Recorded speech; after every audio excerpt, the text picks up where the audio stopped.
శ్రీ గురుభ్యో నమ. గురు బ్రహ్మ గురు విష్ణు గురుదేవ మహేశ్వర గురు సాక్షాత్ పరబ్రహ్మ తస్మై శ్రీ గురవే నమ.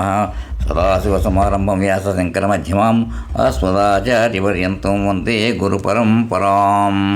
అపార కరుణాసింధం జ్ఞానదం శాంతరూపం శ్రీ చంద్రశేఖర గురు ప్రణమాముదానం. శ్రీ గురుభ్యో నమ. గణాధిపతే నమ. వచన సుందరకాండము ఎపిసోడ్ 14 చెప్పుకోవాలి. ఎపిసోడ్ 13 అంటే 5వ రోజు పారాయణలో ఏం చెప్పుకున్నామంటే, లక్ష్మణుడితో వనవాసం వెళ్ళాను. ఆ మహారణ్యములో ఎక్కువ మంది రాక్షస యోధులను అవలీలగా హతమార్చెను. అక్కడ దాకా చెప్పుకున్నాం. ఇప్పుడు ఎపిసోడ్ 14 కంటిన్యూషన్ చేద్దాం. శ్రీరాముని చేతిలో ఖరదూషణులను ఇతర రాక్షస యోధులను హతులైరి. ఆ వార్తలను వినిన రావణుడు క్రుద్ధుడై మారీచ రూపము ధరించిన మారీచుని సహాయంతో శ్రీరాముని మోసగించి జానకీదేవిని అపహరించాను.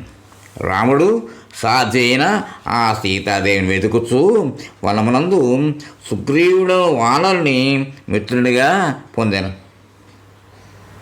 శ్రీరాముడు మహాబలశాలి అయిన వాలిని చంపి ఆ వానర రాజ్యమునకు సుగ్రీవుని రాజుగా చేశాను.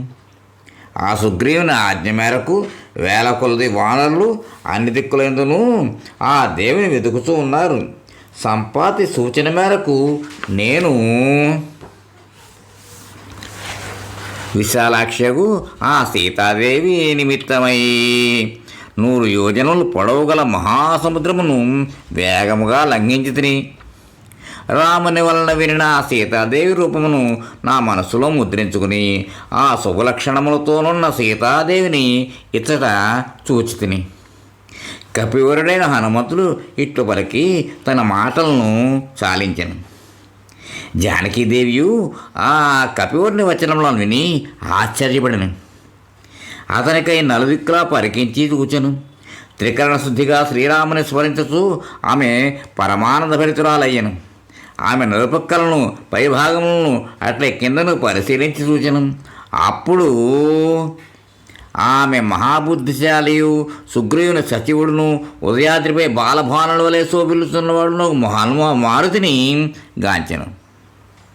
కొమ్మల మధ్య కలిసిపోయిన వానరుడు వాడును మెరుపు తీగల రాశి వలె ఒప్పుచూ పచ్చని వర్ణము కలిగి ఉన్నవాడును తెల్లని వస్త్రము ధరించి ఉన్నవాడును బావుగా వికసించిన అశోక పుష్పము వలె శోభిల్లుతూ ఉన్నవాడును పుటము పెట్టిన బంగారు వన్నెలు గలవాడును వినయ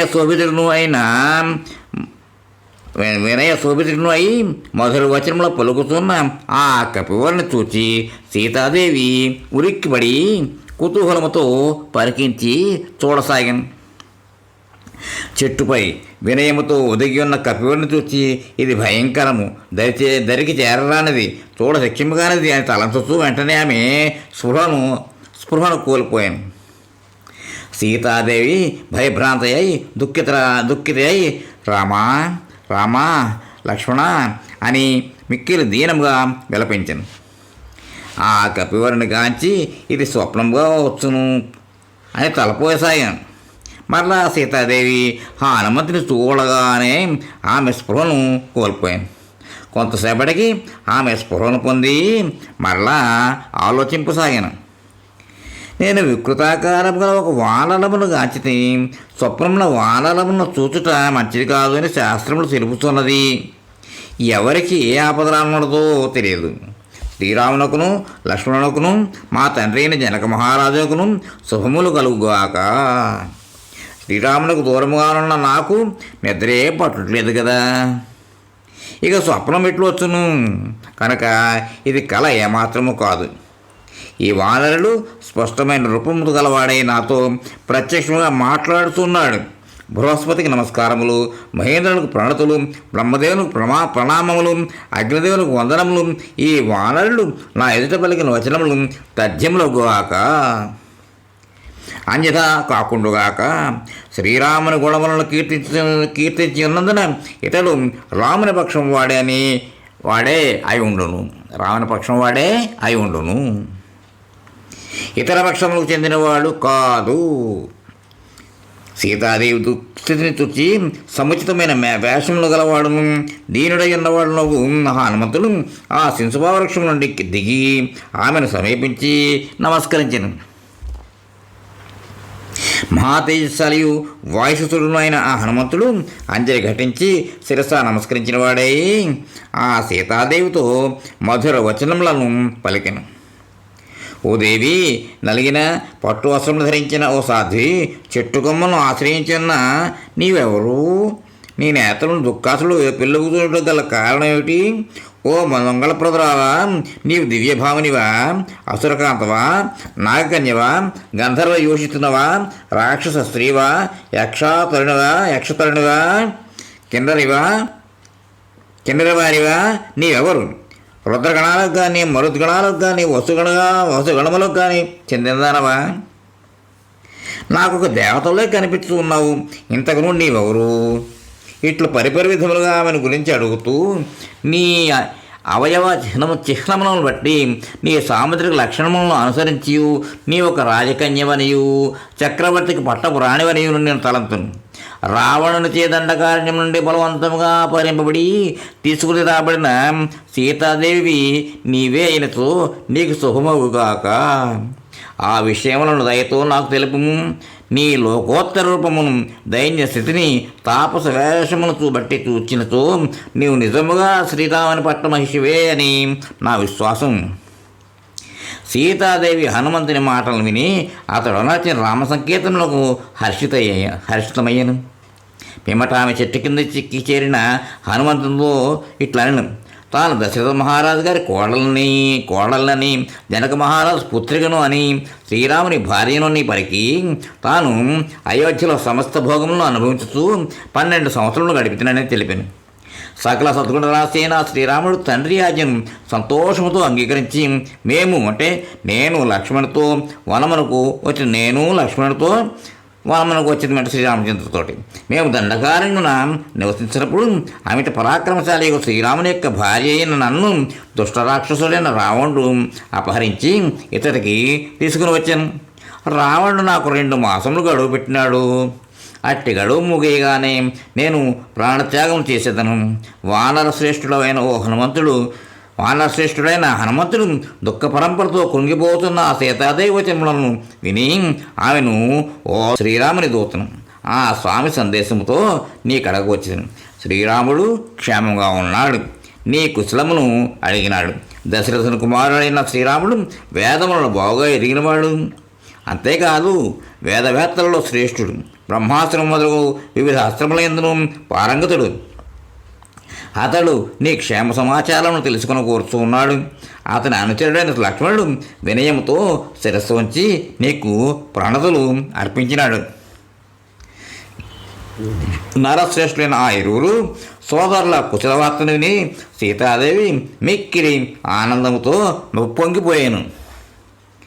పిమ్మట హనుమంతునితో ఇట్లు పలికిను, మానవుడు బ్రతికి ఉన్నతో ఎప్పటికైనాను సుఖమును పొందగలడన్న లోకోక్తి శుభప్రదమైనది, యథార్థమైనది అని నాకు తోచుతూ ఉన్నది.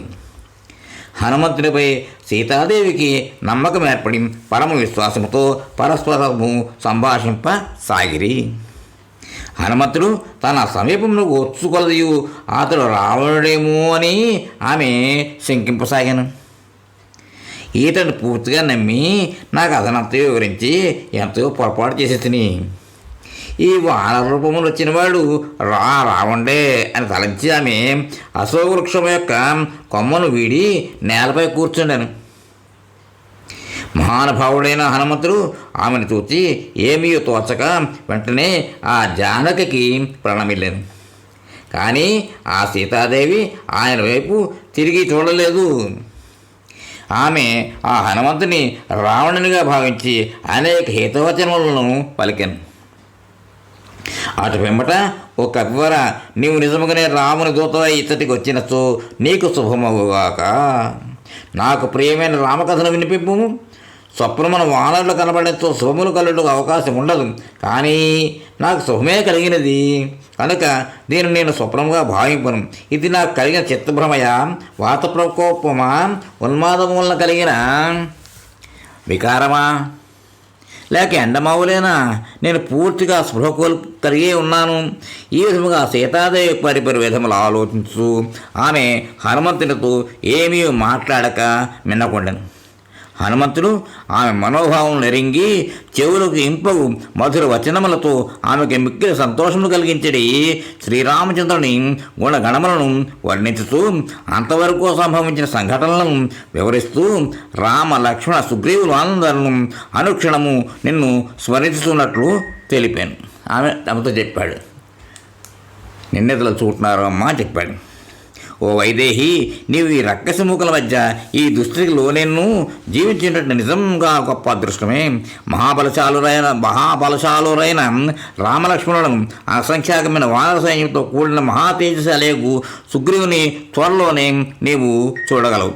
నేను ఆ సుగ్రీవునకు మంత్రిని, వానరులను. నా పేరు హనుమంతుడు. నేను ఆ మహాసముద్రము దాటి ఈ లంకానగరంలో ప్రవేశించింది. నా పరాక్రమం చూపుతూ దుర్మార్గుడు రావణ శిరస్సుపై పాదమోపి అతని కీర్తి ప్రదర్శనలు మంటగలిపి తిరుగులేని వాని యొక్క పరాక్రమం నా మమ్మనర్చి నీ దర్శనంలోకి ఇతడికి ఈతించింది. నీవు అనుకుంటున్నట్లు నేను కామరూపుడైన రావణులను కాను. ఈ నీ సందేహం వీడము, నా మాటలను విశ్వసింపము. సీతాదేవి వానర శ్రేష్ఠుడు హనుమంతుని ద్వారా శ్రీరామగాథను విని అతనిపై కనికరము చూపుచూ మధుర వచనములను ఇట్లు పలికిన. నీకు శ్రీరామ లక్ష్మణులతో పరిచయము ఇట్లు ఏర్పడినది.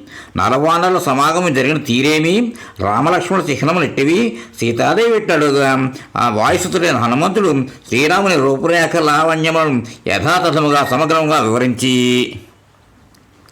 వివరించి ఆ రామలక్ష్మణుడు నిన్నే వెలుగుతూ మా సమీపమును వచ్చుటాను సుగ్రీవుడు చూసి తన అన్నయ్యని వారికి భయపడి వారు అతను పంపగా వచ్చిన వారేమో అనుకుని తన సందేహ నివృత్తి కోసం నన్ను పంపగా నేను వారితో సంభాషించి వారికి సుగ్రీవునితో అగ్నిసాక్షిగా మైత్రిని నెరపితిని. ఇక్కడితో ఈ ఎపిసోడ్కి విరామం ఇద్దాం, తర్వాత కంటిన్యూ చేద్దాం. స్వస్తి.